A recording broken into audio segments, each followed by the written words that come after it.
sobriety program, our first at Northwest. We want to thank you guys because truly you guys have been so wonderful to work with, and you should all be incredibly proud of yourselves. Because we have had these in the past, and we've never had any bad experiences per se, but you guys brought the energy. You guys had a lot of fun, you showed up, you participated, and for that we thank you.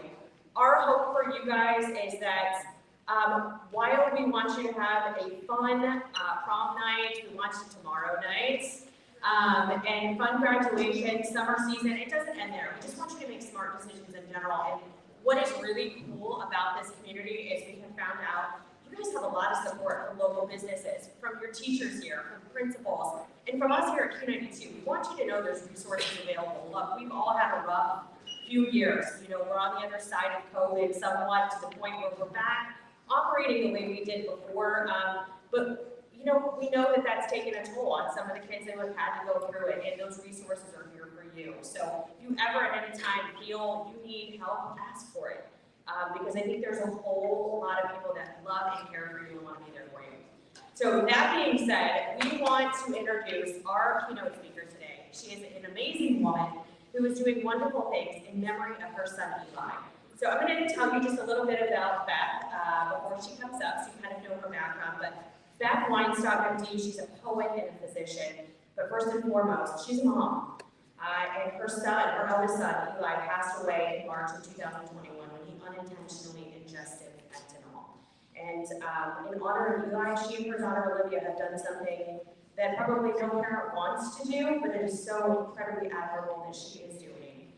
And she's sharing that message with you all so that it doesn't happen to anyone else. She's a graduate of the University of Michigan and the Ohio State University College of Medicine. She recently retired after caring for individuals who were infected with HIV and hepatitis C. She focuses on their foundation, Burning Lights, and teaches poetry workshops to medical students and veterans, and also serves on several humanities and medicine committees. She lives with her husband, Michael, who's also a physician in Columbus with their 3 other children. And she is trying to lean on the support of her family and friends who helped her navigate this enormous tragedy to find strength from memories of her beloved son, Eli. And she's here to share his story with you here today. So please give her your full attention and really listen to what she has to say. And we appreciate you all giving her that respect. Thank you.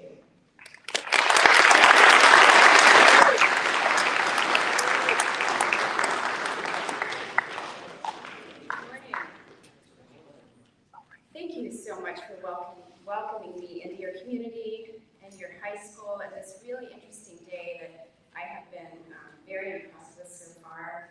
And just excited for you guys. Prom tomorrow night, you're going to have good weather, I think, and also graduation for you upcoming seniors.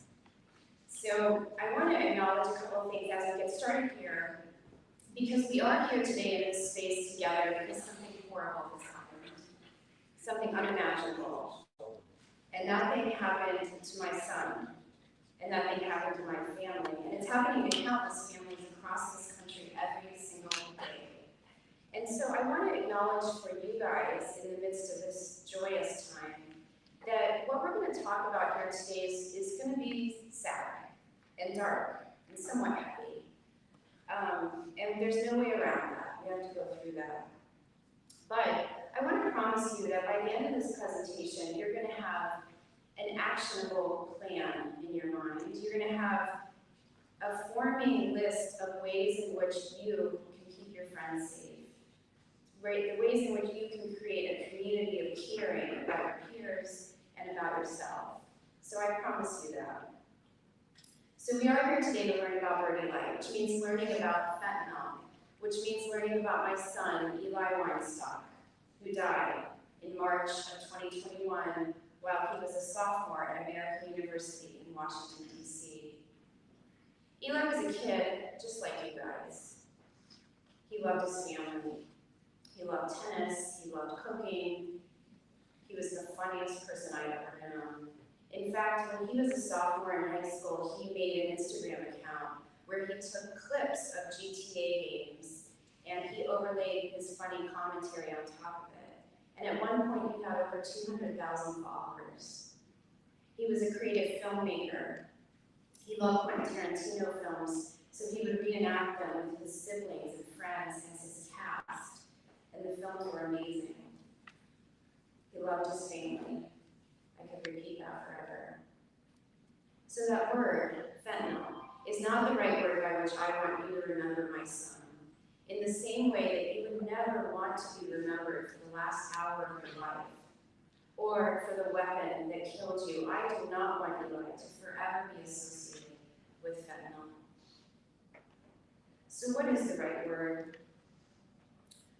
I think the right word is big-hearted or kind-hearted, which my son most certainly was. And we lead our efforts with Birdie Light with a big, kind heart. We are only here to save lives. We are only here to enlist your generation, the generation I find to be the most savvy, the most creative, the most motivated generation I've ever met. We are here to enlist you in that fight also. Because every day I wake up and choose to honor Eli Weinstock, and I'm hoping, even though you've never met him, that perhaps I can engage you in doing that as well. So I'm going to tell you the story of Birdie Light, which is a new story, because all stories for my family started over on March 3rd, 2021, when Eli went home to get ready to go out with his new fraternity brothers in Washington, D.C. Eli had a 3.7 GPA. He had an internship lined up for the summer. In fact, we had just seen him 10 days before he died in Florida. Eli was doing well and making the right decisions 99% of the time.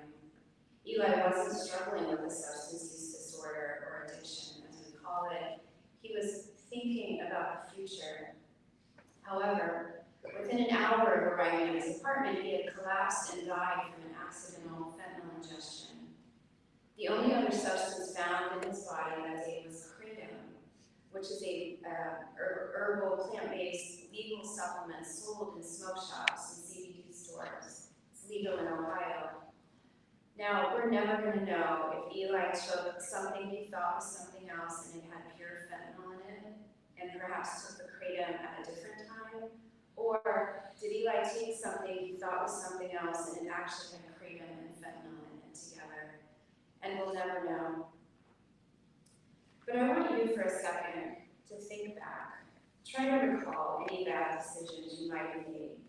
It doesn't have to be drug or alcohol related, but it might be. Or maybe it's a decision you've seen your friends make.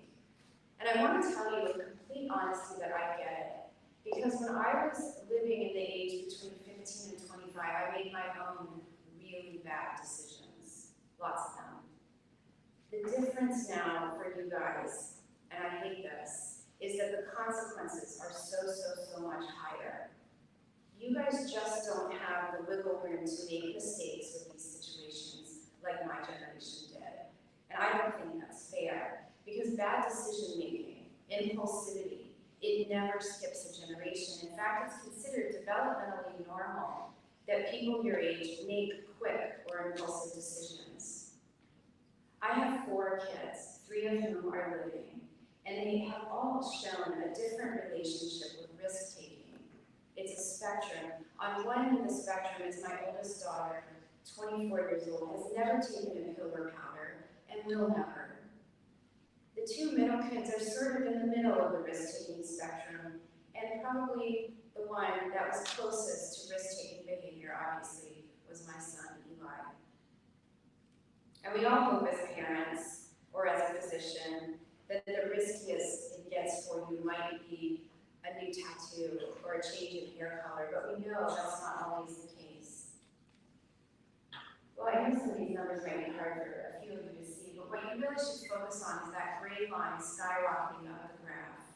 We do have a big problem right now. Last year alone in America, we lost 108,000 people in a 12-month period due to drug-related fatalities, and that's the highest number ever recorded on American soil.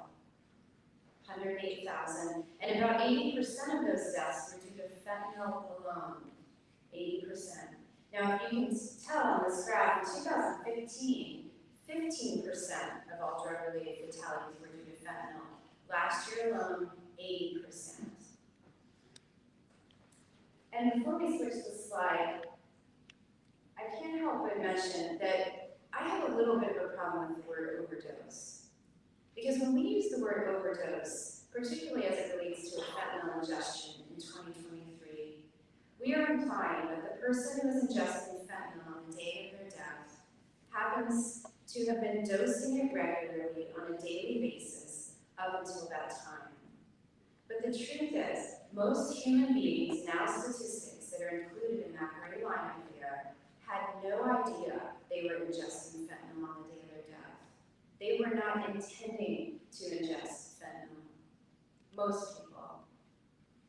What do we call that instead of an overdose? I'm not sure I have the right answer. Some people use the word poisoning. Some people use the word murder.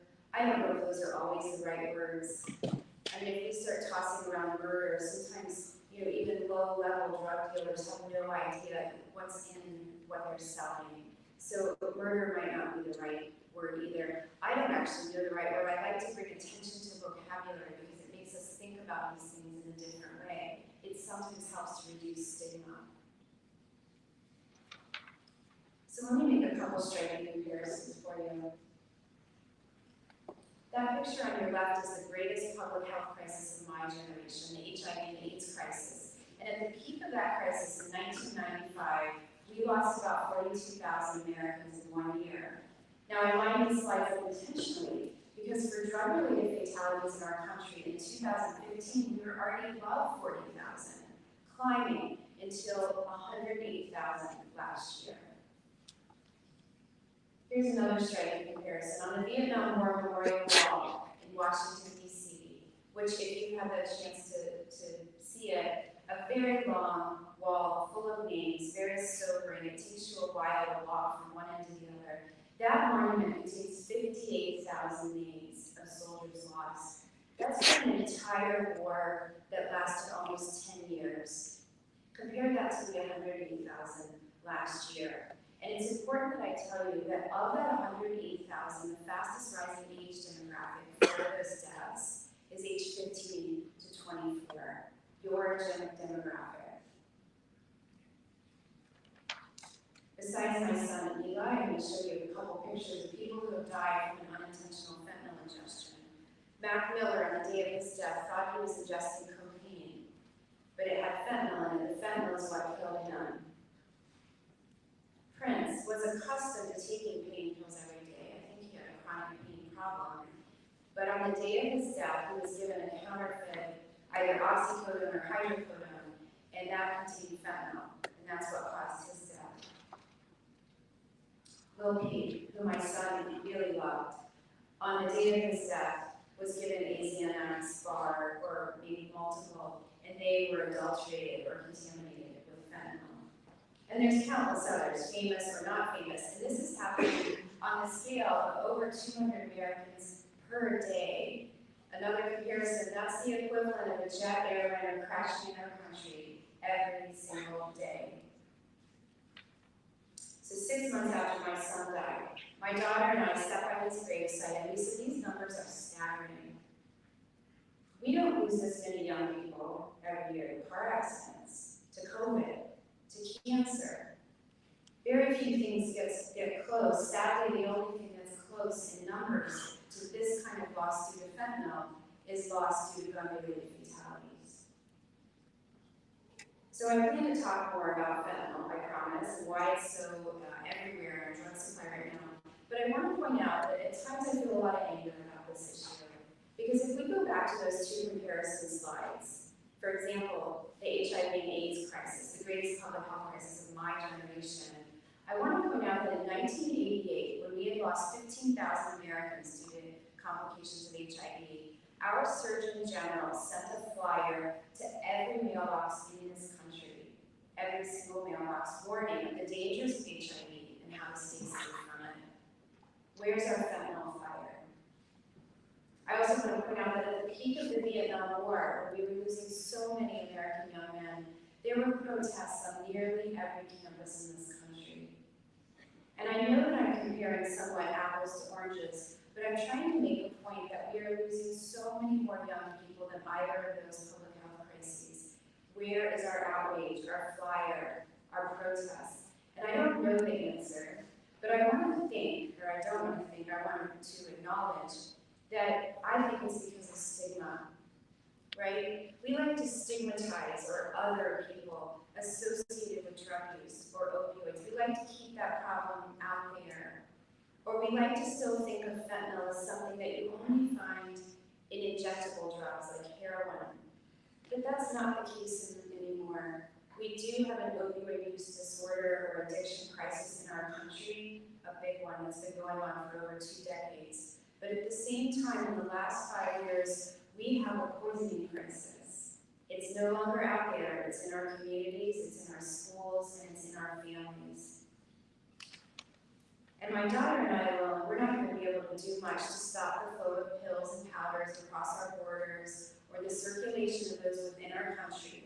And we're certainly not going to be able to convince every young person in this country to never try any substance in their life.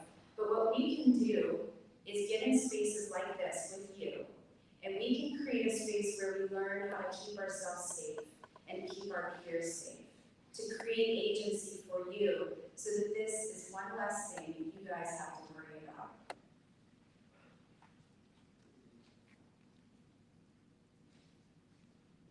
So here's what young people are telling us. About 50% of you tell me that you're aware that fentanyl can be present in fake or counterfeit pills. And I'm going to show you pictures of those in just a second. About 50% of you tell me that fentanyl can be present in cocaine. However, the scary thing about that is right now about 18% of all cocaine in Ohio has fentanyl in it. Let me pause here and ask for a show of hands. How many of you, since middle school, have had any education on tobacco or vaping safety? Raise your hand. Okay. Keep your hand up if you've had any education since middle school on alcohol use and driving, safe driving. Wonderful. Keep your hand up if you've had any education on reproductive health or safe sex. Great. Now keep your hand up if you've had any education specifically on fentanyl. Lots of hands went down. I want to point out now the most important statistic that you should leave here with. Last year, the CDC agreed that fentanyl is the leading cause of death for all Americans aged 18 to 45. Leading cause of death. I don't have my glasses on, but I didn't see any hands up that showed that you had any focused fentanyl education since middle school. That's why I'm here today. And that graph just proves what you just showed me with that raising hands. So let's talk about fentanyl. What is it? Some of you may know, and I'm going to just briefly review. Fentanyl is an opioid. All right, opioid is an umbrella term that includes other substances like heroin, morphine, oxycodone, hydrocodone, among others, and fentanyl. They're all opioids. Opioids have 2 things in common. Nearly all opioids can control pain, all kinds of pain, cancer pain, post-operative pain. So opioids all have that in common. Some are more powerful than others. So opioids are used legitimately in medical settings. Now, all opioids can cause opioid use disorder or addiction. The reason that happens is that all opioids can create euphoria. A euphoria, as some of you may already know from the television show, a euphoria is sort of an unrealistic, intensive feeling of well-being or happiness that often, because of that intensity, a person who takes an opioid might return and take it again. And then they might seek out that euphoria again. And maybe that repeats itself over and over again over a certain period of time. And what happens eventually is the brain starts to lay down a new neuron pathway that sort of drives the person to seek out that euphoria. And eventually that pattern in the brain gets really hard to disrupt or stop. And that's, of course, what we call an opioid use disorder or addiction. Oftentimes the person who's in that pattern can't necessarily stop taking the opioid. It's not about the euphoria anymore. It's just that if they stop it, they might get really sick. It's highly unpleasant. So that's a pattern that is really difficult to break. Now, fentanyl as an opioid creates a euphoria, a really intense euphoria that some people say is to 100 times more powerful than morphine, okay? The problem with fentanyl, creating that euphoria, is there's this razor-thin margin between the euphoria and sometimes a loss of consciousness, a loss of the drive to breathe. And that can sometimes happen in a matter of seconds, minutes, anywhere up to an hour after ingesting fentanyl. So that's why it's so dangerous. Now, can you guys see the sticky residue on the outside of that poppy plant? That sticky residue is harvested, taken to a lab, and made into opioids in a variety of ways. But the unique thing about fentanyl, there's two unique things about fentanyl. One is that we don't need this plant to make fentanyl. We don't need agriculture, we don't need a growing season, the sunshine, whatever. You can make fentanyl in a chemistry lab, away from any agriculture. And it can be made from a few simple, relatively cheap chemical ingredients. So the problem with that is that small amounts of it, this white powder, can be made and slipped into other substances, like pills and powders, and it can be done relatively cheaply, and you don't need to rely on agriculture. Okay, so that's the unique thing about fentanyl. The second unique thing about fentanyl is that it can be both legal and illegal. What I mean by that is if anybody is running track right now, playing lacrosse, tennis, and you broke your ankle playing sports today and you went to the hospital, they are going to give you fentanyl through a nasal spray to help fix this bone fracture. All right, that's normal. That's very common in a hospital. But that fentanyl in the hospital is given on the level of micrograms. And it's given in a very controlled way, so that you have oxygen nearby, you have Narcan, you have people watching you. So fentanyl in a hospital setting is considered safe. Now, if you're out in more of the illicit or illegal drug circulating market, they are going to be selling fentanyl often on the level of milligrams. So 1,000 times stronger than what you would get in the hospital. And of course, it's not regulated or monitored in any way. So that's the difference. It's non-agricultural, it's made in a chemistry lab, and it also has different versions depending on the medical setting and out in the illicit or illegal drug market. So the DEA puts this slide out, and they estimate that on the tip of this pencil is about 2 milligrams of fentanyl. Fentanyl's a white powder, you can't really smell it or taste it. And 2 milligrams is what the DEA considers to be a lethal or fatal dose, particularly in a young person unaccustomed to opioids. Okay, so this small amount of powder might be found, let's say for example, in a counterfeit pill, which I'm going to show you next. The person who takes it, maybe not know it has fentanyl in it, might within a 15-30 minutes start to get really, really confused, drowsy, sometimes turns very pale, sweaty, the pupils get very pinpoint. And if it's a strong enough dose, that person would then lose consciousness, and then fentanyl would suppress the drive to breathe. And that's how people die from fentanyl ingestion.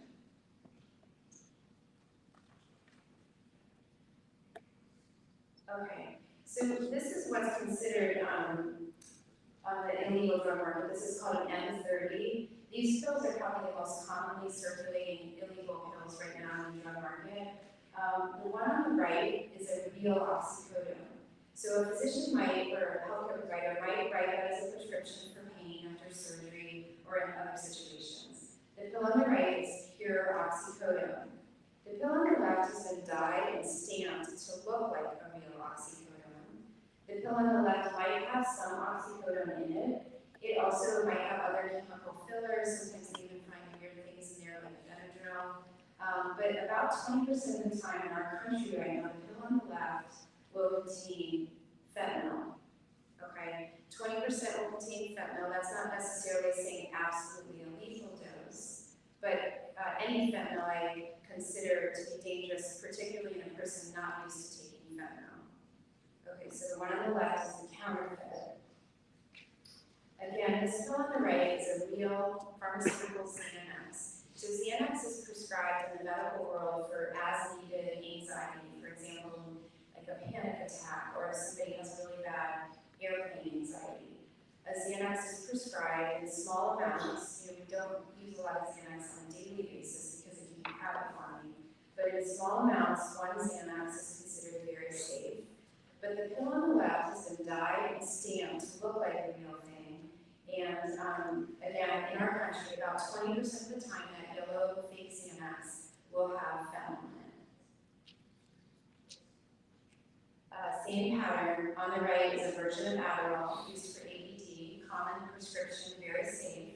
The pill on the left is a counterfeit Adderall that has been stamped and dyed to look like the real thing. And the statistics I learned from, mostly from the DEA, is they say about 20%, again, right now circulating in our country, this pill will have fentanyl in it. So those are the big three: M30s, Xanax bars, and fake Adderall. Now, I mentioned 18% of all cocaine in Ohio does have fentanyl in it right now. Fentanyl is a white powder, cocaine is a white powder. Cocaine can be very dangerous and addictive, and it has destroyed a lot of lives. But the interesting thing about cocaine is that usually a tiny bit of cocaine is not fatal for the user. It can then lead to more problems with addiction, but initially one little bit of cocaine is not fatal. But if you have fentanyl on it, like 18% of the time, then that small amount of cocaine is likely to be fatal. And two young men from Cincinnati who had just graduated from college recently tried cocaine for the first time on the rooftop of their new apartment building, watching football, and both of them died immediately because it had fentanyl in it. So before we talk about these, I wanted to go through a couple other substances that have been reported to contain fentanyl. So far, the list we've reviewed is heroin. Heroin in Ohio, at least nearly all heroin has fentanyl in it now. Also, methamphetamine contains fentanyl now. We talked about cocaine. We talked about counterfeit pills, such as counterfeit Xanax, counterfeit oxycodone, called M30s, and counterfeit Adderall. The other thing that is being reported more and more frequently to have fentanyl in it is Molly, also known as ecstasy, which some people use at music festivals or concerts. In fact, last year we gave some testing strips to some young graduates from the University of Michigan, and they went to an outdoor music festival, tested their ecstasy or Molly before they used it, and their Molly was all positive for fentanyl, so they threw it away.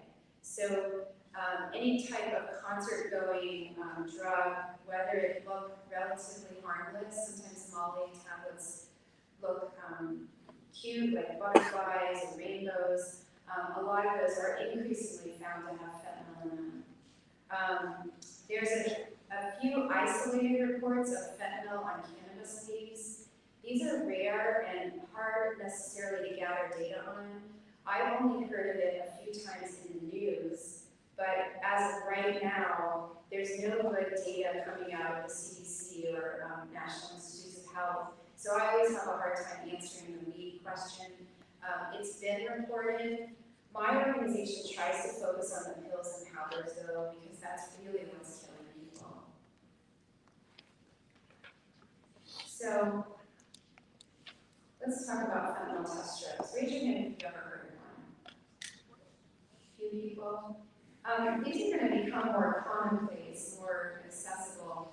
What these do is they act sort of like a COVID test in the same kind of chemical reaction. Basically what happens is someone's going to take a substance, like a pill or a powder. They can put it into a small amount of water, like the top of a 2-liter soda bottle, and the end of this strip goes into that water, and the water travels up the strip, and the strip lights up positive or negative if that substance contains fentanyl. So pills can be tested, the whole pill has to be tested, crushed and dissolved in the water. You have to use one strip per pill. You can't just test one pill in a bag of pills. And they're very sensitive at picking up fentanyl. They're not perfect because no tool is perfect. Right now, most data shows that these strips are 92 to 96% sensitive at picking up fentanyl in any pill or powder. Okay, so I want you to be aware that these exist, that these are out there to keep people safe from fentanyl, and that these should be used for any of your friends, any anybody you know, whoever uses a pill or powder, you should tell them that these are out there, available, relatively easy to get, and I can share where to get those if the administration wants me to. And these should always be used in this day and age. You should think of this as just your new seatbelt, sunscreen, designated driver, reproductive health safety, like fentanyl test strips just need to be part of the vocabulary at this point. So some of you might be more familiar with Narcan or naloxone. Basically what naloxone is an opioid blocker. So it travels into the brain through a nasal spray, and it kicks the opioid off the receptor in the brain. So for example, someone is on the ground because they've taken too much opioid, any opioid, it doesn't just have to be fentanyl, and they aren't breathing well, or they're very confused. What naloxone does is it moves the opioid off the receptor in the brain so that the person can start to breathe on their own again. They become less confused. They might sit up. They might still be out of it, but the most important thing is naloxone allows them to breathe on their own again. It's a life-saving drug. It is going to go over the counter in the next few months. You'll see it at CVS, Target, Walgreens, and it's not going to be that expensive. You can actually get it now from any pharmacy. All you have to do now is go ask the pharmacist for it, and they'll give it to you at a charge at the pharmacy. But there's a couple sites up here I've listed where you can get it for free, and they'll ship it to you. You can also get it for free at public health departments.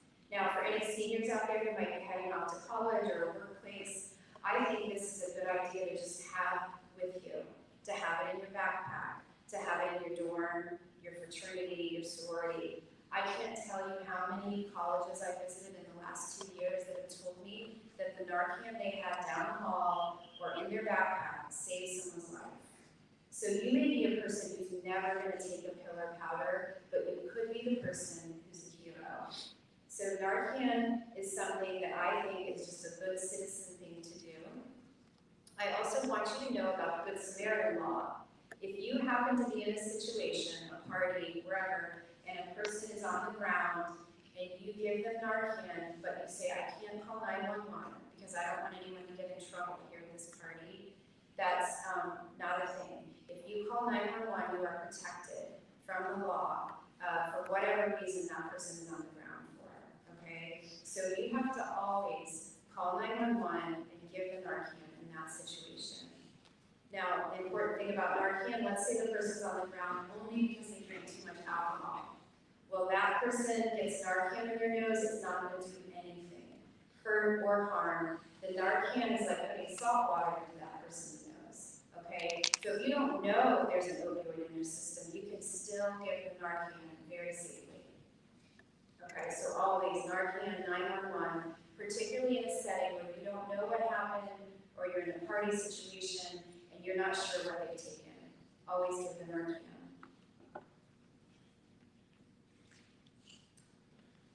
So here's 3 things I want to leave you with that are super important. But before we talk about this, I want to point out on this list that number 0 on this list is just please, in this day and age, with the staggering numbers I've shown you, with the personal story I've just shown you, I just don't think it's the time to be experimenting with any pill or powder. It's like playing Russian roulette right now. So I would encourage you to just don't take anything, to have a couple sentences in your brain so that if you enter a party this weekend or in 3 years and you see some powder on a table or a pill that someone's about to take, and you're able to say to them, wait, did you know 20% of the time that's going to have fentanyl in it? Or you can say, wait, have you tested that first? And you can be the hero in the situation. But I do want you to remember 1, 2, and 3 here, because this is the plan I want to leave you with. Number 1, if you're about to take anything, a pill or a powder, always test it before you take it. Always test it with a fentanyl test strip. If the test is positive, throw it away. Not the test, I mean the drugs. Tell your buddy who has the same stuff, throw it away. If it's negative and you decide to move forward with ingestion, you need to tell somebody. Tell a friend, tell somebody in your hall, your party, etc., that you're taking something. Don't ever use anything by yourself. Remember when I said that the fastest rising age demographic for all fatalities right now is age 15 to 25? That's because they speculate young people are taking a pill by themselves. Don't ever use anything alone. And number 3, that person you tell needs to know where the Narcan is. Number 1, always test anything you're going to take. If you decide to take it, number 2, tell somebody. Number 3, that person needs to know where the Narcan is. That's your new designated driver. And I can't guarantee anything really 100%, but I can nearly guarantee you, if you do all 3 of these things, you can stay safe from a fentanyl ingestion in 2023. So I promised it was heavy and sad, but I really hope that maybe that list can gel in your mind as the things you can do to control this one aspect of your life, your friend's life, your cousin, your sibling. And it's one less thing for you guys to worry about. So I'm going to tell you the story of our names, my favorite story, and then I'm going to stop for questions. When my daughter and I were trying to think of a name for our organization, someone actually had suggested Best to Test. And I thought that was sort of dry and boring. So we came up with our name, and it has a story behind it. When Eli was in middle school, he and his buddies called themselves the Birdies. It was just a bunch of goofy middle school boys, and they called themselves the Birdies all through high school. We never knew why. And at his memorial service, which we held in our backyard, there were tables with playing cards out so people could write things. His buddies wrote things to him, like, "We miss you, Birdie. We love you, Birdie."